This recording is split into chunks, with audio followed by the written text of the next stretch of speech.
Our next inductee is Mr. David Ryan. He's being inducted as a coach. For the past 33 years, David has been the head coach at the Spring Senior High School.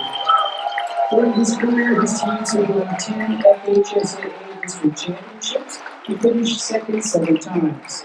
He has coached 50 FHSAA state qualifiers, 19 state place winners, 5 state finalists, and 2 state champions. His teams have earned 348 wins versus 150 losses. Congratulations, David. His presenter is Mr. Anthony Saunders.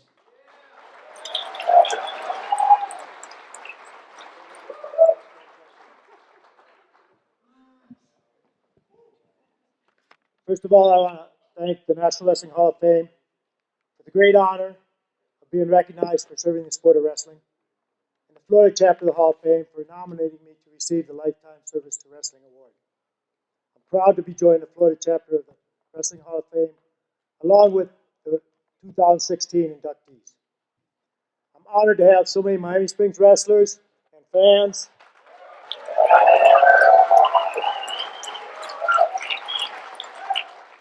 along with everyone else that traveled throughout the whole state of Florida and throughout the whole United States to attend. I'm especially privileged to have my parents and a lot of family members in attendance. My parents just celebrated their 65th wedding anniversary with us 1 month ago.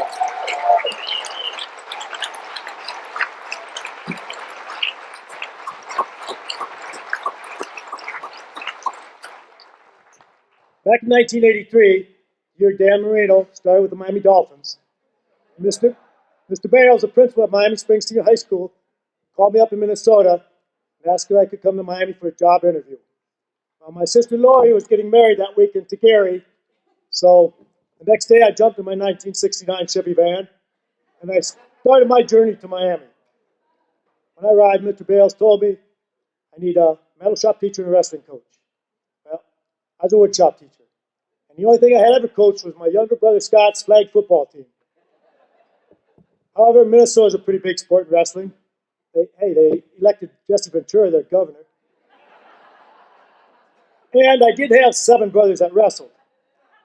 I just drove 1,700 miles. I needed a job, and Mr. Bales hired me. Fortunately, when I arrived, Coach Mathis was already working with the team. Shortly after, Coach Flincham came in to get the middle school going, along with Coach Ruiz. Coach Anthony Saunders came in as my assistant, and he was my longest-term assistant.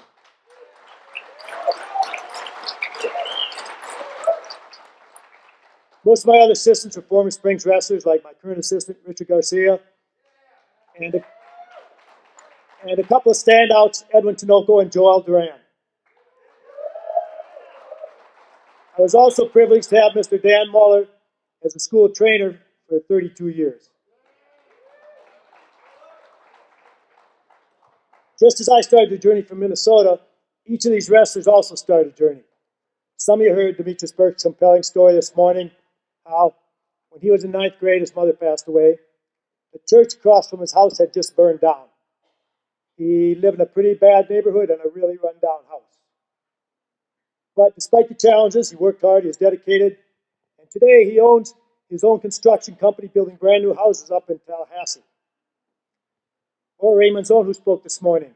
The story goes, when Ray was in middle school, some kids were bullying another kid, and Raymond took the bullies one at a time, picked them up, and threw them over the chain link fence to separate them. Now that's how you know you have a future wrestler. Okay? Or, but you can't always tell a future wrestler, not by looking at him. For example, you may overlook Nelson Pereira or Clyde Griffin, who both came in at less than 100 pounds, and Nelson won state 4 years later at 103 pounds, and Clyde won at 119 pounds. Or Timothy Riddle, who came in at less than 100 pounds, had a great high school wrestling career, a great college wrestling career, turned pro boxing. Then one day he calls me up and says, "Coach, you gotta watch this competition. It's a reality TV thing, Last Action Star." He won it. They put him in a TV movie. Now he's an actor and a producer out in Hollywood. These guys aren't isolated instances of how far hard work and dedication can take you. The self-reliance, self-discipline, and self-confidence they received in the sport of wrestling Many of them have gone on to achieve great things in life. Not only great families, but of our group, we have an Air Force pilot, a Green Beret, 4 Army Rangers. Right here, I got 8 firefighters here tonight. A couple doctors, engineer, and others with real impressive credentials. And these younger guys, they're just getting started. Not everyone starts a wrestling career or their journey in the same place. And that's why I really have to applaud the wrestling community, who not only helped out their athletes, but also they help out anyone else that needs assistance.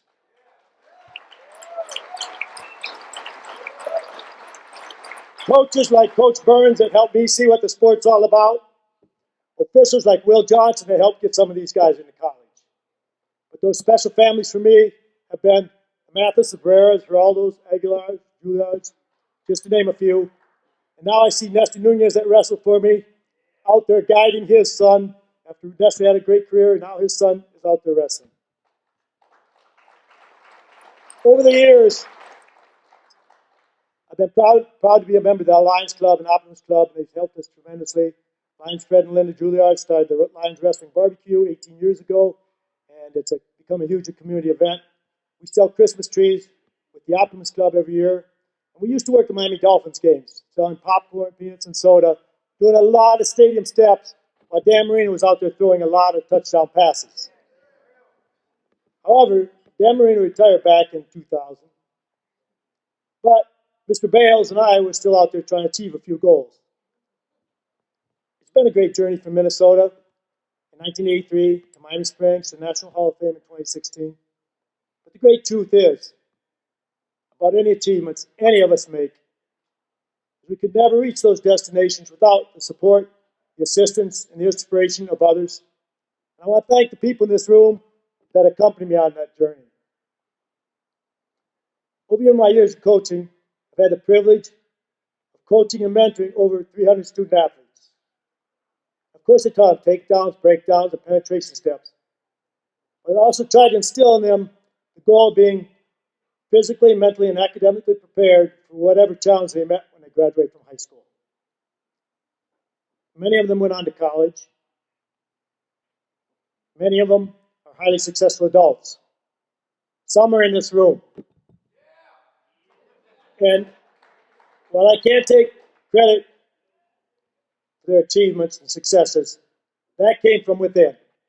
I do hope I have been influential in some ways, maybe helping become a little more self-confident, a little more self-reliant, or maybe just helping them see their own potential. That is why I still coach. Thank you.